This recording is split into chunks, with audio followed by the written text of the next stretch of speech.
Kaisar muda Haolian tersenyum dan memegang roh tikus di satu tangan dan ular iblis di tangan lainnya. Dia kemudian membungkuk sedikit untuk mencegah mereka terluka.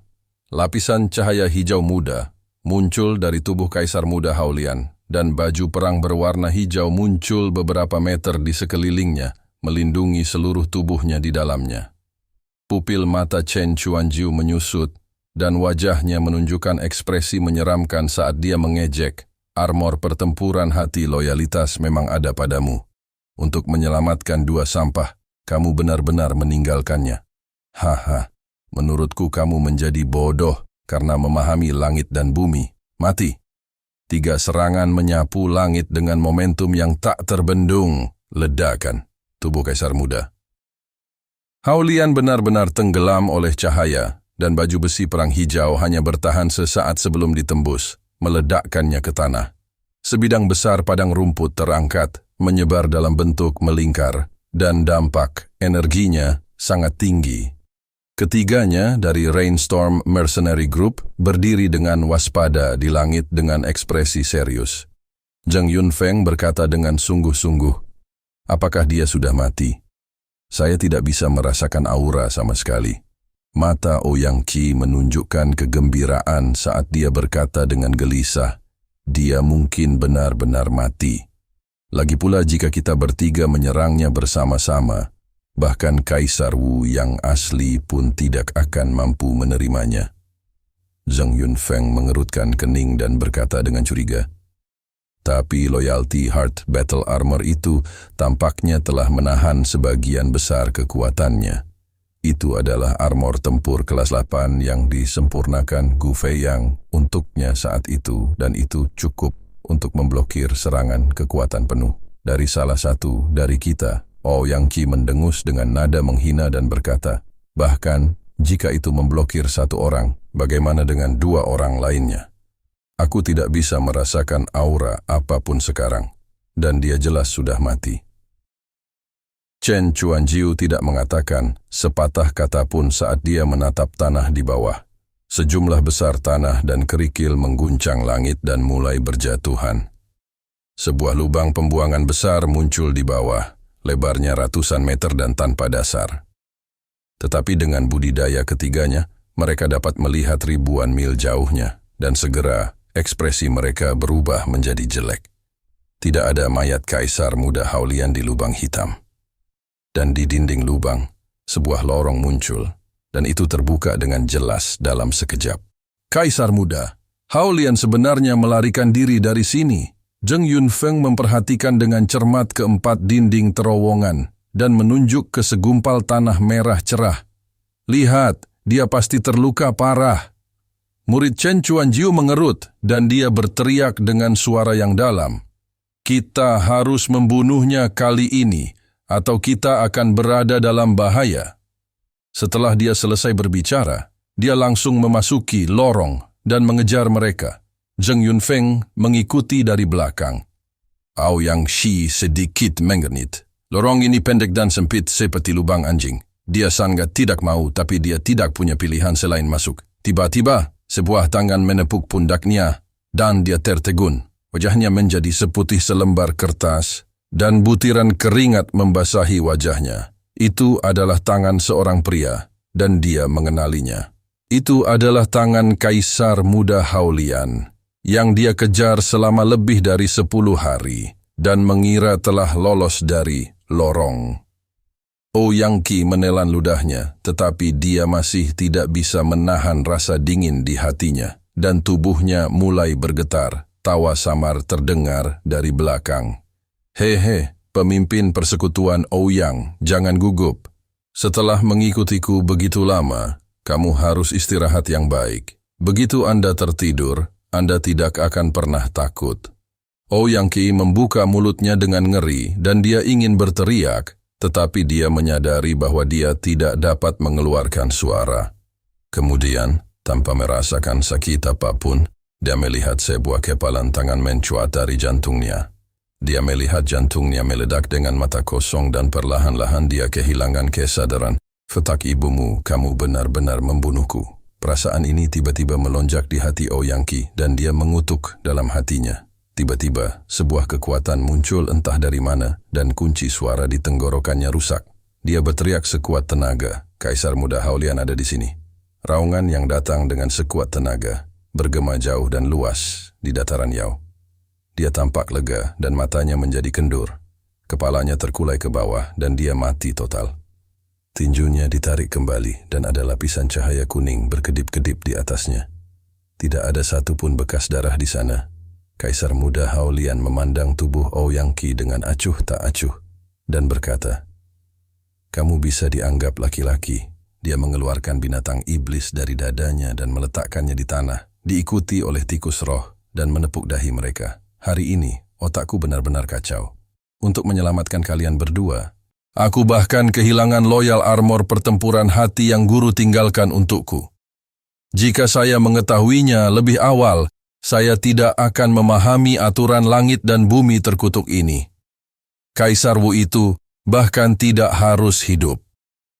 Matanya dipenuhi penyesalan dan sakit hati yang mendalam. Ular iblis dan tikus roh sepertinya memahami kata-katanya dan dalam sekejap mereka menggebor ke dalam lubang yang dalam dan menghilang. Kaisar Muda Haolian tiba-tiba terbatuk. Batuk terus-menerus mengeluarkan darah dan niat membunuh yang kental muncul di matanya. Baru saja, serangan gabungan dari Rainstorm Mercenary Group memang menyebabkan dia mengalami luka dalam. Dan hal yang paling menyebalkan adalah Loyal Heart Battle Armor benar-benar hancur. Itu secara pribadi disempurnakan oleh Gu Fei yang di masa lalu, dan itu adalah satu-satunya yang tersisa, Chen Chuanjiu. Dia mengertakkan gigi dan matanya dipenuhi niat membunuh. Dengan kekuatannya, jika dia ingin membunuh orang ini, dia bisa melakukannya sejak lama.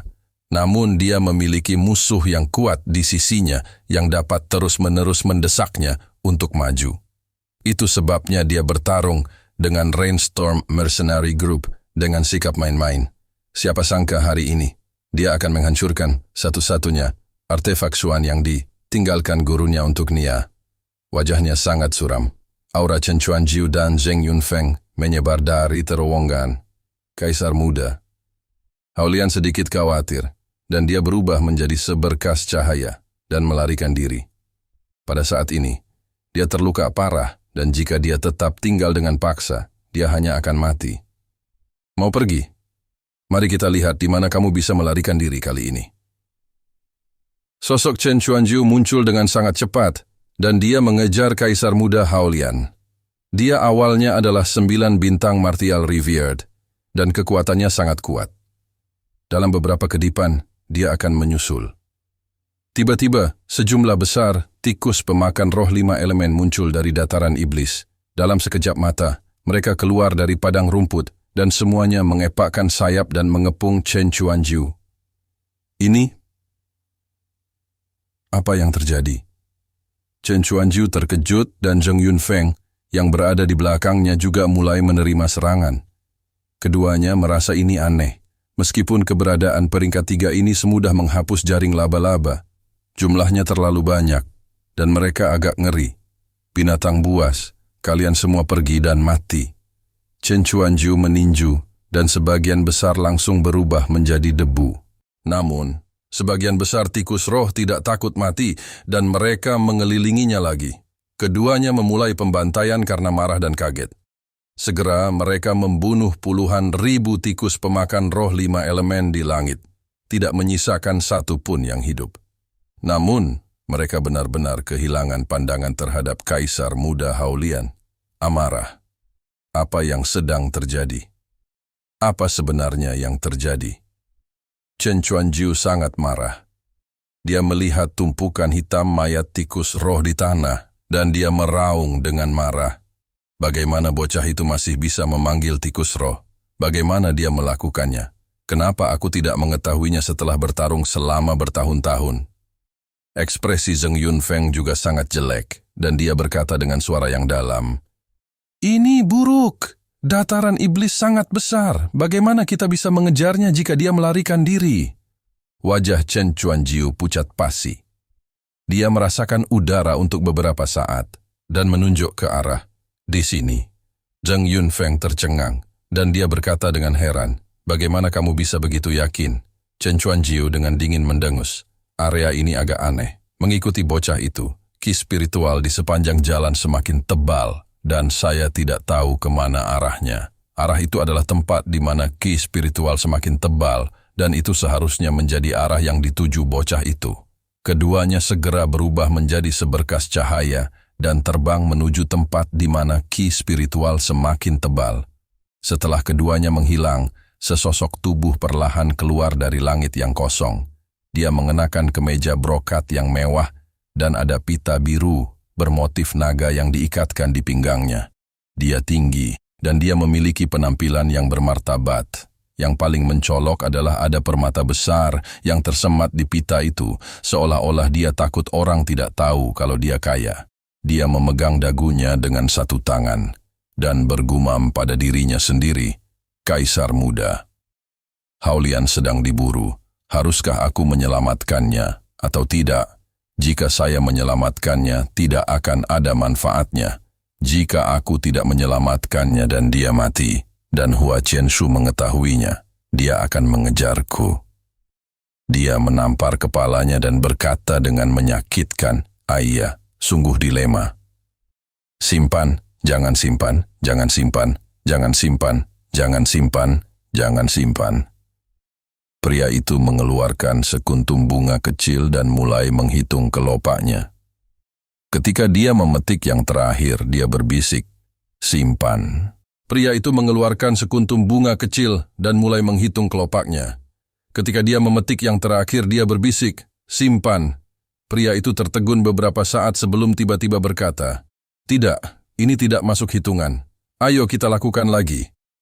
Dia mengambil bunga yang sama dari suatu tempat, memetik kelopaknya, dan berkata, "Kali ini, saya akan mulai dengan memetik satu. Simpan, jangan simpan, jangan simpan, jangan simpan, jangan simpan, jangan simpan, jangan simpan, jangan simpan, jangan simpan." Hahaha, sudah kuduga, kamu tidak akan menyelamatkannya. Dia menjadi berpuas diri, dan kemudian sosoknya menghilang di udara. Hanya menyisakan suara samar di udara. Bahkan surga tidak mengizinkanku menyelamatkannya. Jadi aku tidak bisa melawan surga. Melawan surga adalah hal yang sangat tabu. Mari kita lihat bagaimana kinerja kamar dagang lainnya, terutama Pavilion Tianyi. Aku ingin tahu apakah dewiku Periji Qingluan ada di sini. Saya sangat ingin mengembangkan hubungan dengannya. Lain kali Menara Permata Pletora harus mengadakan persekutuan dengan Pavilion Tianyi untuk menyelesaikan masalah kami para pria lanjut usia yang masih layang. Tapi apa yang terjadi dengan tikus-tikus itu? Apakah sesuatu terjadi pada Raja Tikus? Di suatu tempat di dataran iblis, semua iblis itu duduk bersila di atas genderang perang dan terbang. Di sekitar mereka juga terdapat segerombolan tikus yang ingin menyerang, namun mereka terus-menerus berhasil dihalau oleh suara genderang. Yu sudah sadar kembali, dan tubuh iblis besarnya juga telah kembali ke bentuk manusia. Namun, salah satu lengannya kosong. Dia memandang dengan cemas ke arah Li, yang sedang menyembuhkan Shang, dan kemudian menatap ke arah tikus-tikus yang berterbangan seperti ngengat menuju nyala api. Dia berkata dengan suara rendah, "Li, berapa lama lagi genderang perangmu bisa bertahan?" Ekspresi Li tidak bagus. Dia telah menghabiskan banyak energi untuk penyembuhan. Dia menggelengkan kepalanya sedikit dan berkata, "Tidak apa-apa. Saya tidak menggunakan gelombang suara untuk mengusirnya.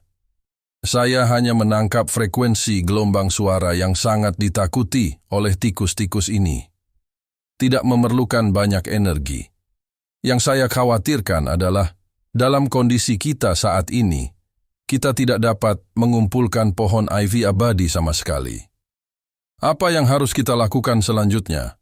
Yu dan Wing sama-sama memasang ekspresi muram dan diam, dan Shang sedang koma. Dia dikirim terbang oleh Great Wind Cloud Palm milik Li Yunxiao. Jika bukan karena dia memiliki tubuh iblis, dia pasti sudah mati sejak lama.